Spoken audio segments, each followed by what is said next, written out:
Môžete si aj vy sami všimnúť, keď máte nového partnera, čo sa vám deje s energetikou.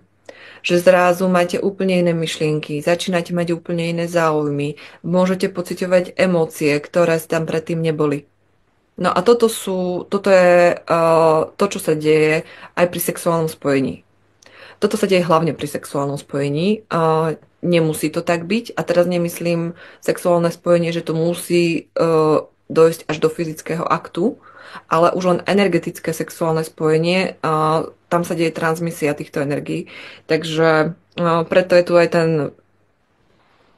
biznis s touto energiou, ktorý je nevedomý a ľudia si skutočne neuvedomujú často ani kam tú energiu posielajú, aj pri predstavách to funguje mentálne, že my sa ako keby spájame s objektom toho záujmu a tú energiu na nejakej úrovni otvárame a dovolujeme si vstúpiť do týchto našich energetických kanálov aj niečomu, čo by sme úplne nechceli, aby sme sa tým stali.